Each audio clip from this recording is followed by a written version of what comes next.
Technical अत्याचार में फिर से आपका एक बार स्वागत है। और इस नए वीडियो में भी हम लोग कुछ सीखने की कोशिश करेंगे।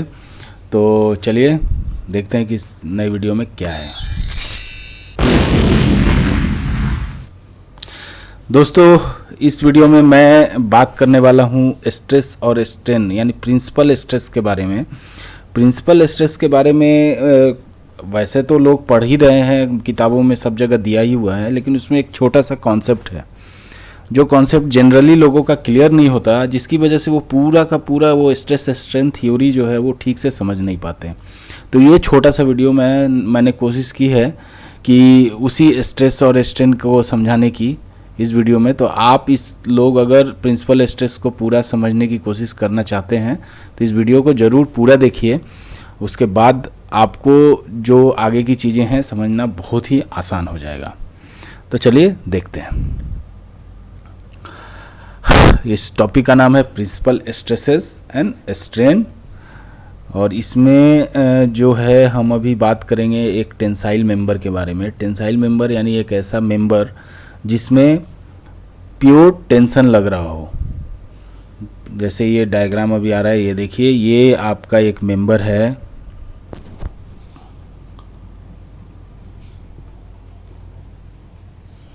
ये देखिए, ये आपका एक मेंबर है। इस मेंबर के ऊपर एक इधर से फोर्स लग रहा है और एक इधर से फोर्स लग रहा है। ये दो फोर्स इस पे लग रहे हैं और इसलिए इसमें प्योर टेंशन है। और हम लोग एक सेक्शन काटते हैं mm, यहाँ से यहाँ तक देखिए। अब ये जो सेक्शन है, इस सेक्शन में जो एरिया कटेगा वो एरिया ये वाला कटेगा, और ये जो एरिया होगा ये इसका जो क्रॉस सेक्शनल एरिया है इससे ज़्यादा होगा। तो इसको अगर हम लोग एक लाइन में प्रोजेक्ट करें तो ये जो एरिया आता है ये आता है a by cos theta. Main जो है यही लोग समझ नहीं पाते हैं कि वो a बाई कॉस थीटा कैसे हुआ। वो लोग क्या करते हैं, उसको भी a कॉस थीटा लिख देते हैं, जिसके वजह से सारा का सारा एक्सप्रेशन गलत हो जाता है। तो एक्चुअली अगर हम लोग देखना चाहें तो अभी देखने की कोशिश करते हैं। ये देखिए, मैंने इसको अलग से एक डायग्राम बनाया है। ये देखिए, इधर जो है इस डायरेक्शन में है। आप चलिए इसको मैं थोड़ी देर बाद समझाता हूँ। अभी मैं थोड़ा आपको ये समझाने की कोशिश करता हूँ कि एरिया ज़्यादा कैसे हुआ। अब ये देखिए, यहाँ से ये जो इस ट्रायंगल को अगर हम यहाँ बाहर ले आके बनाऊँ तो ये ट्रायंगल लगभग ऐसा बनेगा, है ना। इसमें जो ये पार्ट है ये है ओरिजिनल एरिया। ये जो देख रहे हैं ये ओरिजिनल एरिया है, और ये जो पार्ट है ये आपका प्रोजेक्टेड एरिया है। यही ये जो मैंने बनाया है ना, ये पार्ट जो दिख रहा होगा इसी को मैंने प्रोजेक्ट करके यहाँ पे दिखाया है। तो ये पार्ट ऑब्वियसली ये एक जो क्या है, ये एक राइट एंगल ट्रायंगल है, और इस राइट एंगल ट्रायंगल का ये जो है हाइपोटेनस है, और हाइपोटेनस क्या होता है, वो बड़ा होता है। इसीलिए ये जो होता है a बाई कॉस थीटा हो जाता है, और कॉस थीटा का वैल्यू जो होता है वो क्या होता है, 1 से कम होता है। इसलिए a कॉस थीटा का वैल्यू जो होगा a से बड़ा होगा, क्योंकि किसी भी चीज़ को 1 से कम राशि से अगर हम डिवाइड करेंगे तो वो जो आएगा वो क्या आएगा, बड़ा आएगा। तो हमने एक क्या किया कि एक टेंसाइल मेंबर लिया, उस पर हमने प्योर टेंशन लगाया। प्योर टेंशन लगाने के बाद क्या हुआ कि हमने एक सेक्शन लिया mm, और सेक्शन एक्चुअली LL सेक्शन पे क्या है, प्योर टेंशन P लग रहा है, इस पे स्ट्रेस आएगा P बाई A। उसी तरह हम स्ट्रेस निकालने की कोशिश करेंगे। अगर हम LL सेक्शन देखें तो LL सेक्शन पे जो प्योर स्ट्रेस आएगा वो क्या आएगा, टेंसाइल स्ट्रेस P बाई, अगर इस सेक्शन का एरिया है A तो P बाई A। और शेयरिंग स्ट्रेस अगर LL पे देखें तो कोई शेयरिंग स्ट्रेस नहीं है, LL पे 0 है। अब हम लोग एक दूसरा सेक्शन लेते हैं MM, और इस सेक्शन पे हम लोग मानते हैं कि जो इस सेक्शन का जो परपेंडिकुलर है जो स्ट्रेस है उसको कहते हैं सिग्मा n, और जो इस एरिया के पैरेलल जो स्ट्रेस है उसको हम लोग कहते हैं इसको कहते हैं टाउ।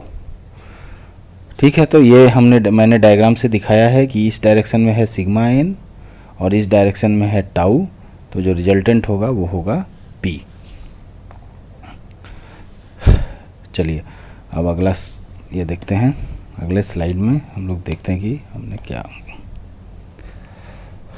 अब देखिए, अब हम क्या करते हैं कि जो रिजॉल्व करते हैं जो फोर्स है, ये पी फोर्स है, ये जो पी फोर्स है इसको इधर और इधर रिजॉल्व करते हैं। तो अगर इस पी फोर्स को हम इस डायरेक्शन में रिजॉल्व करेंगे, इस डायरेक्शन में, तो इस डायरेक्शन में रिजॉल्व करेंगे तो क्या आएगा, देखिए ये पी है और ये थीटा है। थीटा कौन सा है, ये एल एल और एम एम के बीच में ये थीटा है। तो अगर हम यहाँ पे देखें तो देखिए, अगर हम ये छोटे वाले ट्रेंगल में अगर सोचें, ये छोटा वाला ट्रेंगल, तो ये थीटा है और ये 90 डिग्री होगा, तो ये क्या हो जाएगा 90 माइनस थीटा। तो ये जो एंगल होगा, ये वाला angle, this angle is also theta. तो अगर P को इधर रिजॉल्व करेंगे तो यहाँ आएगा P cos थीटा। मैं लिख नहीं पा रहा हूँ ठीक से, तो ये हो जाएगा P cos थीटा। और अगर इसी को इस डायरेक्शन में, इसके लाइन के पैरेलल अगर रिजॉल्व करेंगे तो ये क्या आएगा, ऑब्वियसली P sin थीटा आएगा। तो अगर रिजॉल्व करेंगे तो देखिए, ये एरिया हम ऑलरेडी पहले से निकाल चुके हैं। ये जो एरिया था ये A बाई cos थीटा था, और इधर जो फोर्स आ रहा है, मतलब फोर्स कितना होता है, स्ट्रेस गुना area is equal to force. तो स्ट्रेस हमने माना सिग्मा एन, और एरिया कितना है इधर का A बाई cos थीटा, तो sigma N into A by cos theta is equal to, इस डायरेक्शन में फोर्स कितना है P cos थीटा, क्योंकि इधर हमने फोर्स लगाया है P, तो ये हो गया P cos थीटा। तो ये हो जाएगा आपका पहला एक्सप्रेशन। और दूसरा एक्सप्रेशन से हम चाहें तो इसमें सिग्मा एन निकालें, तो सिग्मा एन बराबर क्या हो जाएगा, ये cos थीटा इधर जाएगा तो स्क्वायर में बदल जाएगा, तो स्क्वायर में बदलने का इधर गया तो ये स्क्वायर में बदल गया, तो ये आपका हो गया sigma N is equal to P by A cos square theta. यानी जब भी हम कोई सेक्शन लेंगे थीटा एंगल पे, कोई दूसरा ऑब्लिक सेक्शन, तो उस सेक्शन पे जो नॉर्मल स्ट्रेस आएगा प्योर टेंसाइल मेंबर में, वो आएगा sigma N is equal to P by A cos square theta. चलिए अब आगे बढ़ते हैं। मैंने ये फिगर को रिटेन किया है।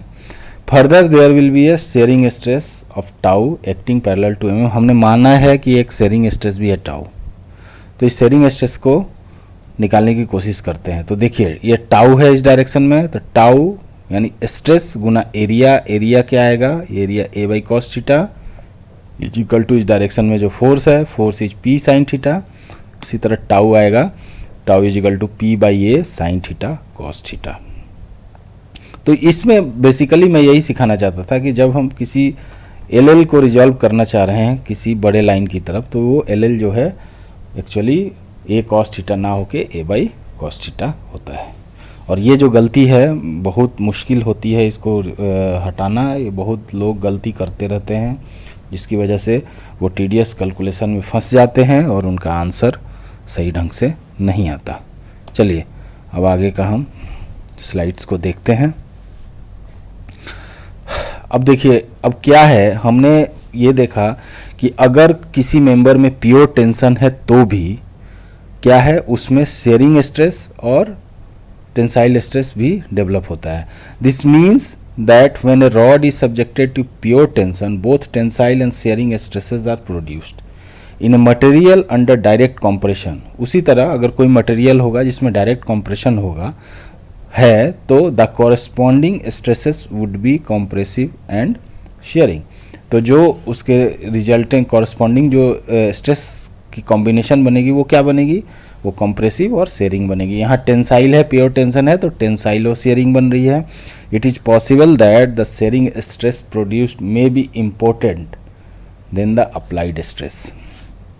अब ये संभव हो सकता है कि जब भी कोई प्योर स्ट्रेस, प्योर टेंशन या प्योर कॉम्प्रेशन लग रहा हो, तो जो शेयर स्ट्रेस प्रोड्यूस हो रहा है वही उसका स्ट्रेंथ बताए, यानी वो शेयर में फेल करेगा तो जो कॉम्प्रेसिव स्ट्रेंथ है या टेंसाइल स्ट्रेंथ है वो इतना इम्पोर्टेंट नहीं रह जाएगा जितना कि शेयरिंग स्ट्रेंथ इम्पोर्टेंट होगा, क्योंकि उसी शेयरिंग स्ट्रेंथ पे गवर्न करेगा। तो हमें क्या करना चाहिए कि हम ये देखें कि अगर कोई टेंसाइल स्ट्रेस या कॉम्प्रेसिव स्ट्रेस लग रहा है तो उसमें मैक्सिमम शेयर स्ट्रेंथ स्ट्रेस कितना डेवलप हो रहा है। तो द ग्रेटेस्ट शेयरिंग स्ट्रेस में बी कैलकुलेटेड। तो चलिए देखते हैं अब क्या है। हमने अभी एक्सप्रेशन क्या निकाला कि टाउ का मतलब shearing stress is equal to P/A sine theta cos theta, और इसको थोड़ा सा ट्रिगोनोमेट्रिक फॉर्मूले का इस्तेमाल करें तो ये होता है 2 sine theta into cos theta is equal to sine 2 theta. तो यहाँ क्या किया कि 2 से ऊपर और 2 से नीचे गुना किया, और ऊपर 2 साइन थीटा कॉस थीटा को लिख दिया साइन 2 थीटा, और ये एक नीचे 2 से गुना किया वो रह गया। अब हम जानते हैं कि साइन थीटा जो है वो मैक्सिमम कब होता है, मैक्सिमम होता है 1, और वो कब होता है, वो होता है साइन थीटा का वैल्यू अगर 90 डिग्री हो, यानी 90 डिग्री जब होगा, और यहाँ साइन थीटा का मतलब है साइन 2 थीटा, यानी 2 थीटा इज इक्वल टू 90, यानी थीटा इज इक्वल टू 45 और sine theta is equal to 1। तो इस एक्सप्रेशन में जो वेरिएबल है वो साइन थीटा है, और साइन 2 थीटा का मैक्सिमम वैल्यू 1 है, तो अगर हम यहाँ 1 पुट कर दें तो tau max is equal to P/2A। तो P/2A is the maximum shearing stress developed in a pure tension member. अगर किसी मेंबर में प्योर टेंशन है तो ऐसे मेंबर में जो मैक्सिमम शेयरिंग स्ट्रेस डेवलप होगा वो क्या होगा, P/2A, यानी मैक्सिमम टेंसाइल स्ट्रेस होगा P/A। P/A कैसे कि हमने माना कि ये जो क्रॉस सेक्शन है इसका एरिया A है, और इसी के नॉर्मल जो मैक्सिमम फोर्स लग रहा है वो P लग रहा है, तो मैक्सिमम टेंसाइल स्ट्रेस कितना है इसमें, P/A है। और मैक्सिमम शियर स्ट्रेस जो कि थीटा बराबर 45 डिग्री, यानी ये थीटा जो है अगर इसकी वैल्यू 45 रखेंगे उस सेक्शन पे डेवलप होगा, और वो कितना होगा, P/2A के बराबर, यानी जो मैक्सिमम टेंशन फोर्स है उसका आधा। तो यही चीज़ इसमें सीखने वाली थी। तो इस वीडियो में मैंने थोड़ा सा आपको समझाने की कोशिश की है कि हम एरिया को कैसे रिजॉल्व करते हैं। अगर आपको समझ में आ गया है सच में कि आप एरिया को कैसे रिजॉल्व करेंगे और कैसे फोर्सेस और स्ट्रेसेस को कैलकुलेट करेंगे, तो डेफिनेटली ये वीडियो आपको कुछ ना कुछ फ़ायदा पहुंचा गया है। हमेशा याद रखिए 2-3 चीज़ें मैं आपको पॉइंट आउट करना चाहता हूँ। पहला कि हमेशा हम फोर्स को रिजॉल्व कर सकते हैं, स्ट्रेस को रिजॉल्व नहीं कर सकते। तो जब भी कभी स्ट्रेस को रिजॉल्व करना हो तो सबसे पहले उसको फोर्स में बदलिए, फिर इसको रिजॉल्व कीजिए। और किसी भी स्ट्रेस को फोर्स में बदलने के लिए क्या करना होगा, उसको एरिया से गुना करना पड़ेगा। यहाँ पे हम P को क्यों रिजॉल्व कर पा रहे हैं, P is not a stress, P actually में फोर्स है, लोड है। अगर यही P स्ट्रेस होता तो पहले हम क्या करते, P इंटू A एरिया निकाल के फोर्स निकालते, फिर उसको रिजॉल्व करते। तो एक चीज़ है तो ये हमेशा ध्यान रखनी है कि स्ट्रेस को रिजॉल्व नहीं करना है, फोर्स को रिजॉल्व करना है। कहीं स्ट्रेस दिया हुआ है और उसको रिजॉल्व करने की ज़रूरत पड़े तो स्ट्रेस को उसके एरिया से मल्टीप्लाई कीजिए और वो फोर्स हो जाएगा, और उस फोर्स को या लोड को फिर आप किसी भी थीटा एंगल पर रिजॉल्व कर सकते हैं।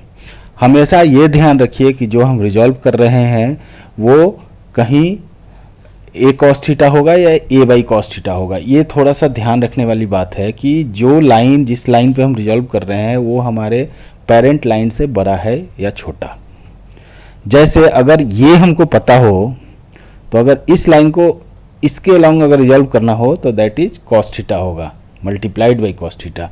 लेकिन अगर इस LL को MM की तरफ रिजॉल्व करना है तो MM जो है बड़ा है LL से, जो कि आप सीधे आंखों से भी देख सकते हैं।